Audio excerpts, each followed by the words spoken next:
Deep in the quiet farmlands of Wisconsin, a story unfolded that would forever haunt the American psyche. It's a tale not of a calculating monster, but of a man so broken by his upbringing that reality itself shattered.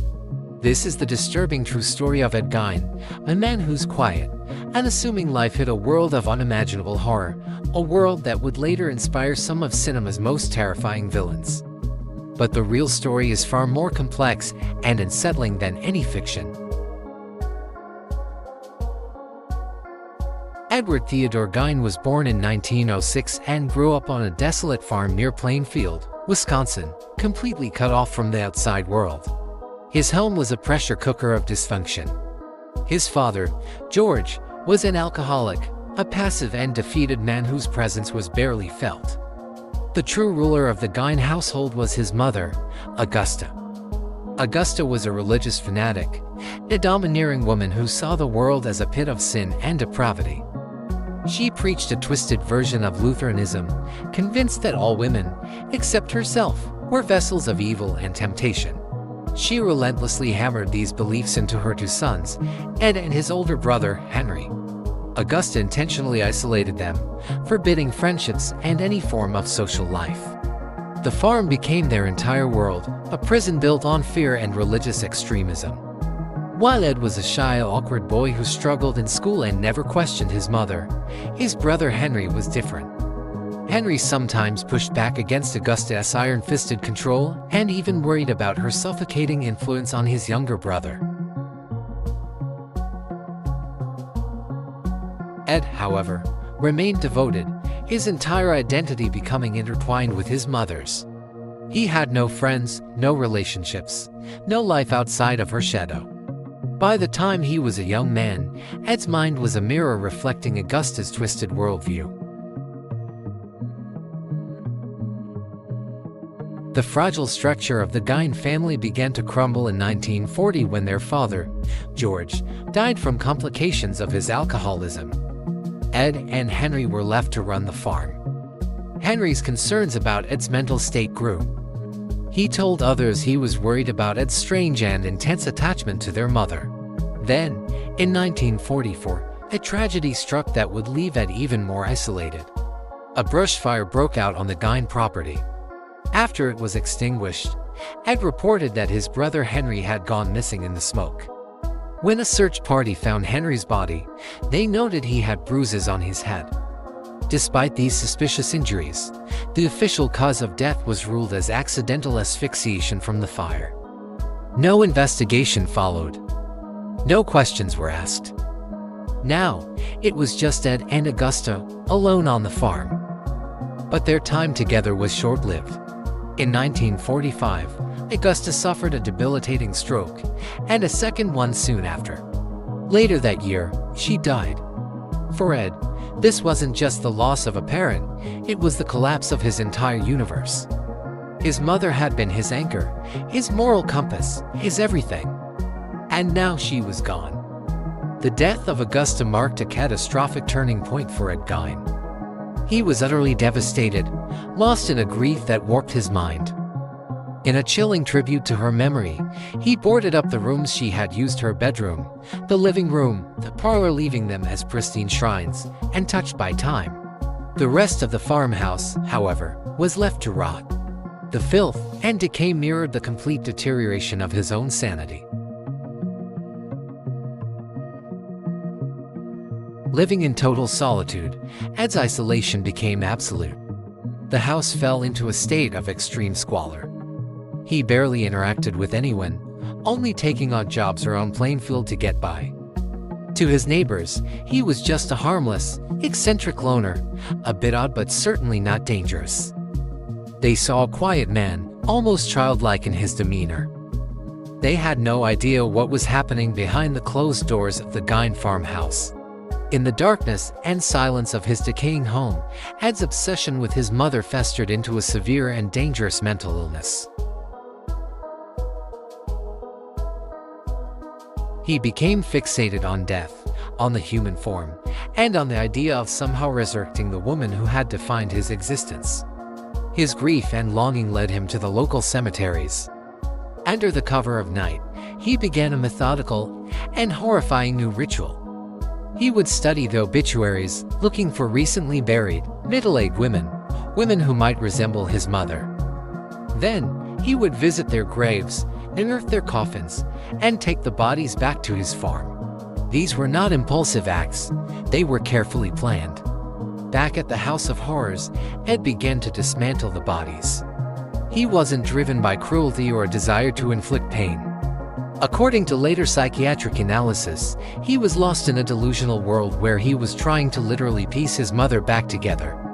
He wanted to surround himself with her, to merge with her, to create a physical presence to fill the void she had left. He used the skin and bones to craft grotesque household items, clothing, and masks. For years, this macabre secret remained buried in the filth of the Gein farm, completely undetected.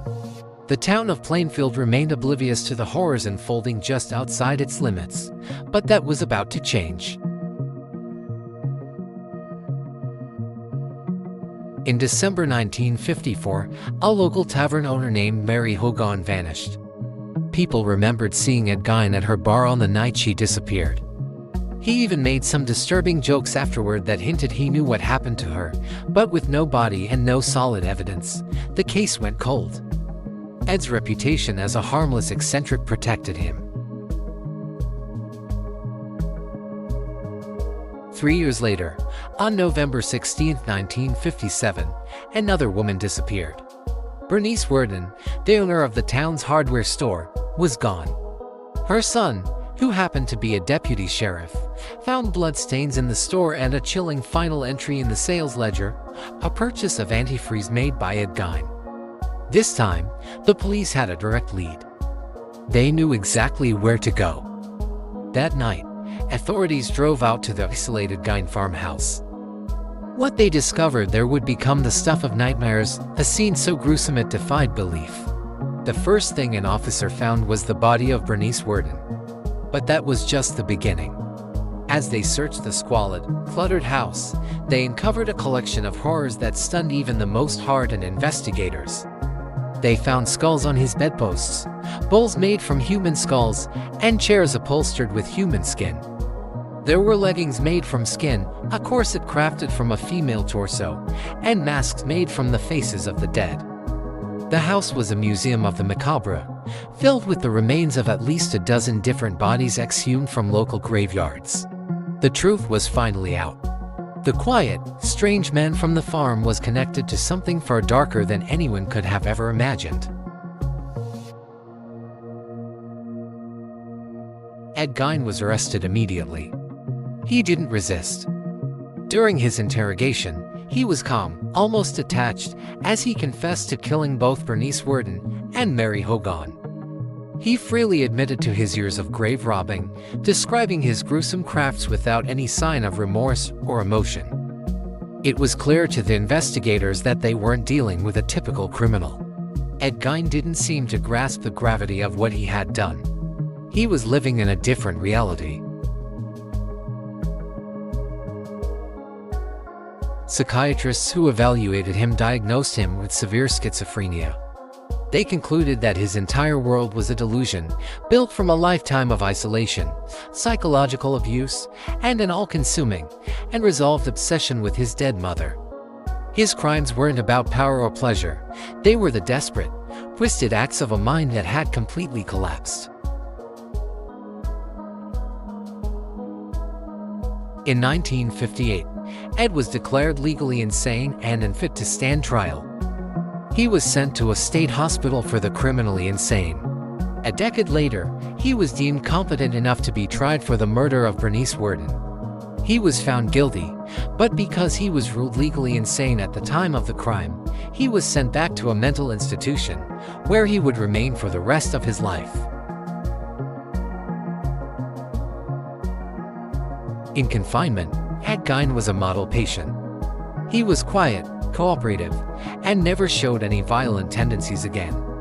He died of natural causes in 1984, at the age of 77, having spent his final decades in the structured, supervised environment he never had. The legacy of Ed Gein extends far beyond his own crimes. The gruesome details of his case horrified the nation and forced a new understanding of criminal psychology. Though he only killed 2 people, the sheer strangeness of his grave robbing and the things he created inspired some of the most iconic horror characters of all time: Norman Bates from Psycho, Leatherface from the Texas Chainsaw Massacre, and Buffalo Bill from The Silence of the Lambs. But Ed Gein wasn't a movie monster. He was a real person, a product of extreme neglect and psychological torment. His story is a chilling reminder of how deeply a person can be broken and what horrors can grow in the shadows of silence and isolation, completely hidden in plain sight. Thank you for watching. If you found this exploration into one of history's most disturbing cases interesting, please consider liking this video and subscribing for more deep dives into the stories that shape our world. Stay curious and stay safe.